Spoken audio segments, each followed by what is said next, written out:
So Donald Trump is officially the war president. He has to own that now. He can no longer say that he's no more wars, and no one in MAGA can say no more wars because he has now called it the Department of War. He is renaming it that because that's the person that Donald Trump is. It would be one thing if he ran on no more wars and then started a war. You know, that would be typical politician bullshit that you just see them break their promises. But in his case, it's no longer the Department of Defense. It's the Department of War, by God. I'm the No More Wars president, but we're going to have the Department of War back, and we're going to declare war on American cities. That is the extreme that Donald Trump takes it to, and I think it's very important to always point out that this is radical right-wing extremism, straight up.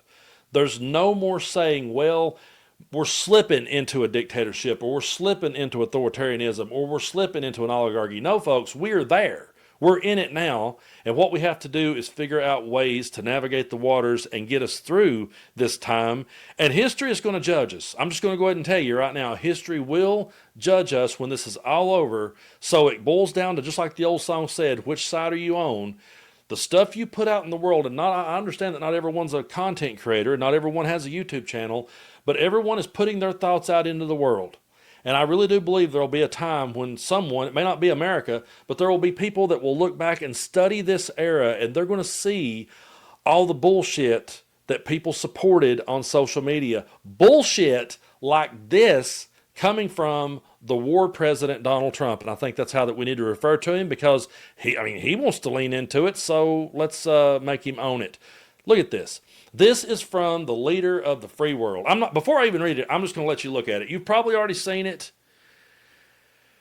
but that is supposedly the president of the fucking United States, and that's what he's posting. Shapocalypse now. And look at this ridiculous AI-generated picture that he thinks is entertaining. And he says, I love the smell of deportations in the morning. Chicago about to find out why it's called the Department of War. I know you probably need to pause the video and run outside and scream, so when you come back in, just pick up where you left off. But when Gavin Newsom is mocking Trump, it's funny.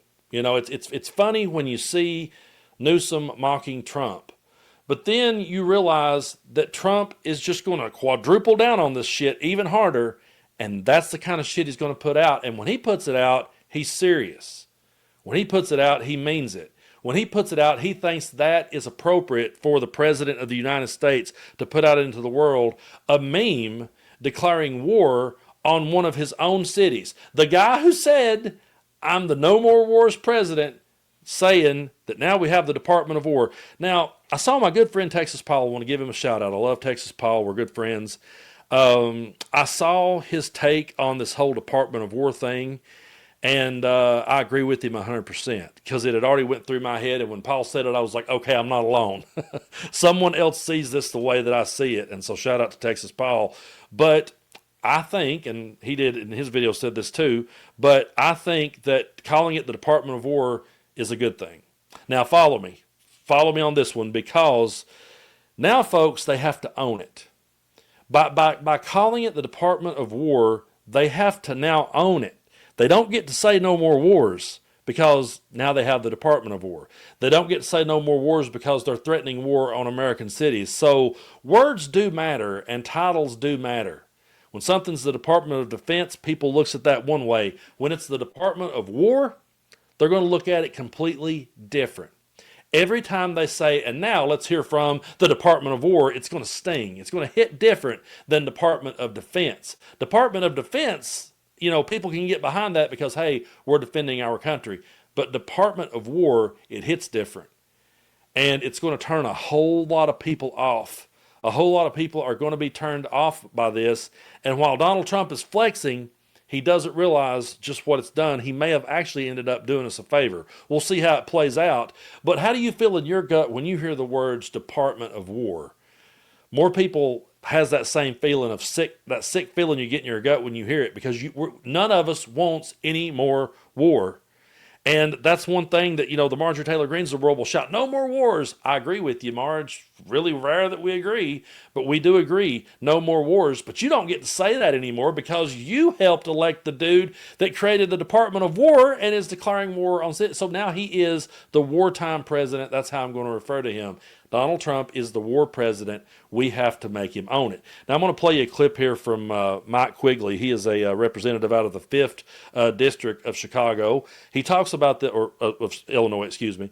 He talks about this ridiculous post that I just showed and how that Donald Trump is governing exactly like a dictator. Take a look.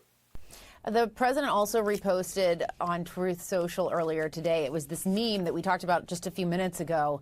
And when you look at it, it says Chicago about to find out why it's called the Department of War, all caps. How do you read that?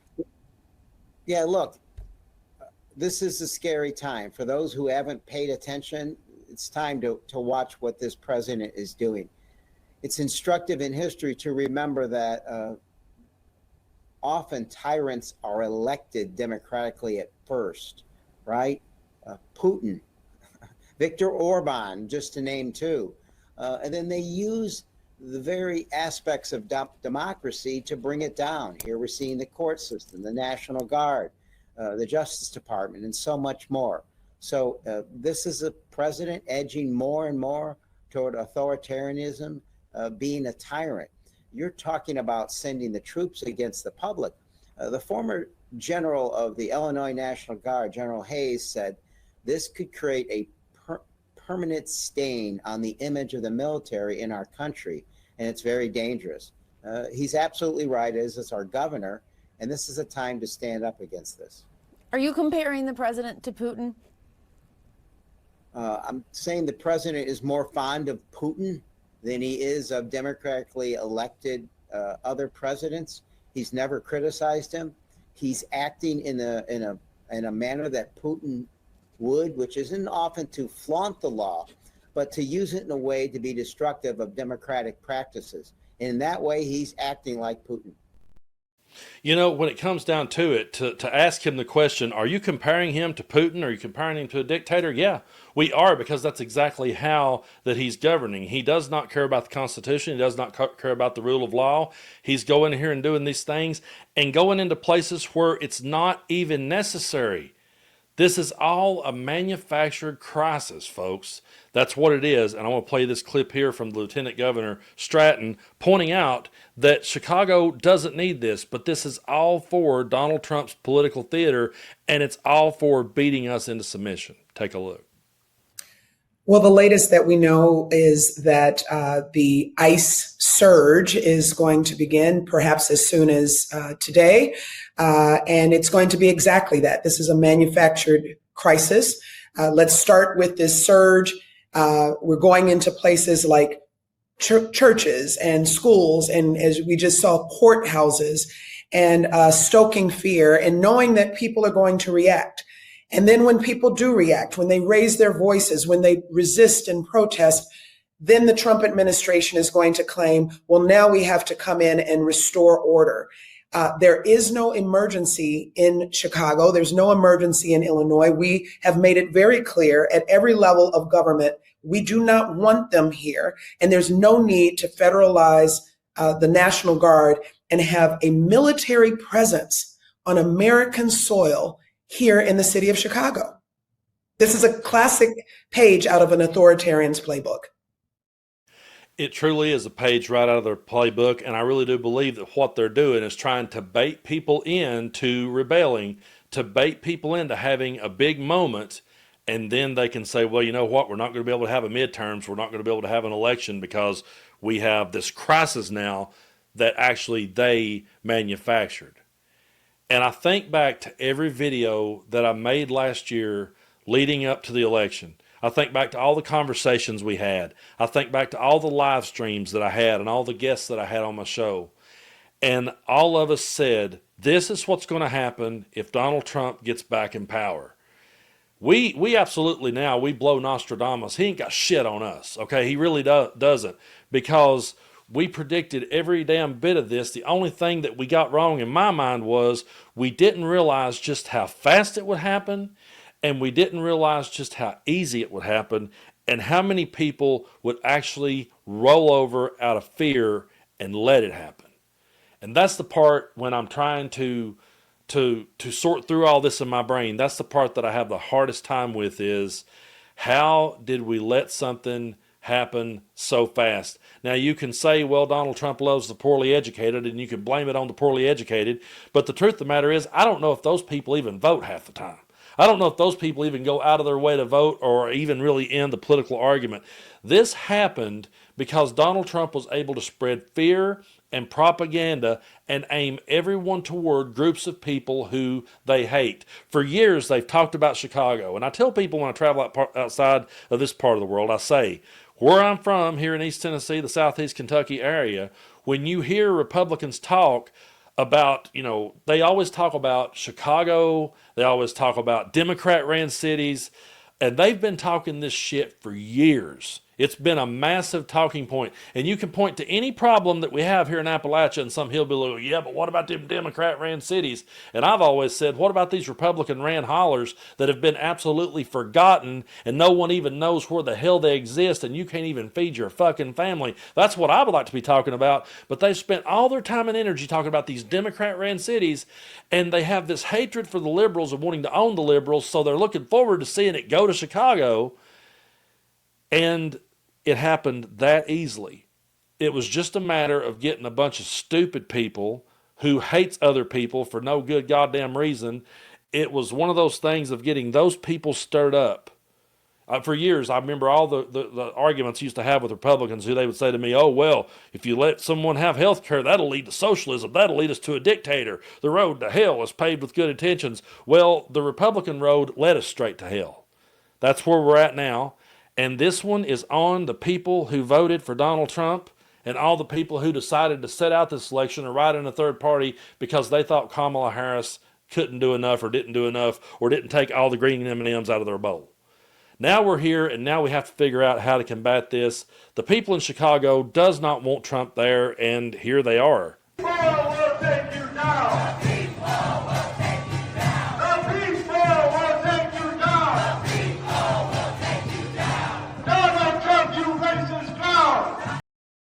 Now, I have had some people say to me that they feel like protests don't matter, and they feel like that protests will never accomplish anything, and I disagree with that, and here's why.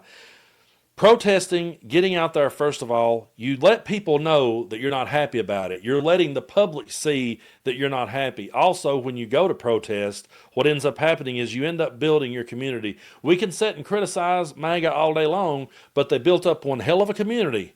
It's a community of hatred. It's a community of authoritarianism. It's a community that worships a dictator, but they did it, and they done it by going out there and getting on the streets and getting together. We have to do the same. We have to stand up for people. We can't leave people behind, and we have to stand against this war president because that's what he is. And every time they talk about no more wars, make sure you say to them, hey, no, you don't get that. You don't get that saying anymore. You lose that bumper sticker. You don't get that t-shirt anymore. That's ours now because we've always been over here against war. We've always been calling out wars, have been doing it for years. You all ran on it and then elected a dude that not only didn't end the war in Ukraine like he said he would in 24 hours. None of those things happened, but he's declaring war on the streets and now has the Department of War. So when he did that, as nauseating as it sounds, just remember this. When he called it the Department of War, he no longer gets to say no more wars, and he has to live with the fact that he is the war president.